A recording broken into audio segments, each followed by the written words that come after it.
তুমিও বলবে। কবি কার্তিক ঘোষ। ভালো মেয়ে ঠিক কাকে বলে জানো?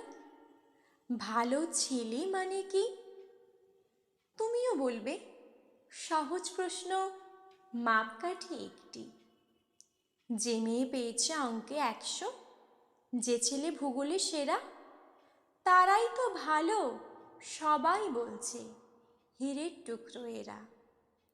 কাগজে ওদের ছবি ছাপা হয়, টিভিতে দেখায় মুখ। ওদেরকে দেখে আমারও তো ভাই আনন্দে ভরে বুক। তবু কেন জানো তোমাকে বলছি, দেখে শুনে পাই ভয়।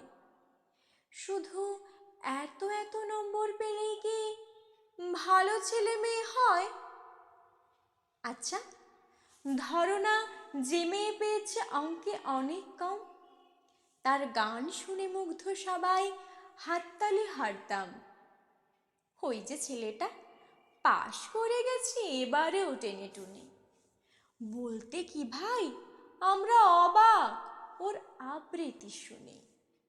নাটকে ওর নেশা আছে খুব, পরের বিপদে চোটে। পাড়ার তিন্নি বাংলায় নাকি 30 পেয়েছে মোটে। কিন্তু মেয়েটা খেলাধুলোতে 10খানা গ্রামে নামি।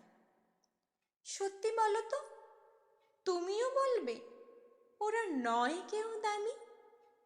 চাই যে অনেক ইঞ্জিনিয়ার, চাই আরো ডাক্তার, পাশাপাশি চাই শিল্পী, খেলুড়ে, স্নেহময়ী সিস্টার। কম নম্বর পাওয়া ছেলেটাই কারিগর বলে আজ দেশটা গড়তে ওর হাতে দেখো কত দরকারি কাজ। পরের দুঃখে কাতর জেমে মুখটি করেছে কালো।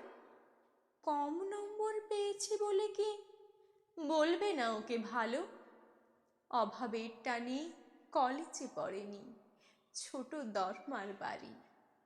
কিন্তু ছেলেটা বাবা মাকে দেখে, ভাড়ায় চালিয়ে গাড়ি। তাই বলছে কি শুধু নম্বরেই হয় নাকি মাপকাঠি? ভালো ছেলে মেয়ে বলতে কি ভাই মানুষ চাইছি খাঁটি। নমস্কার।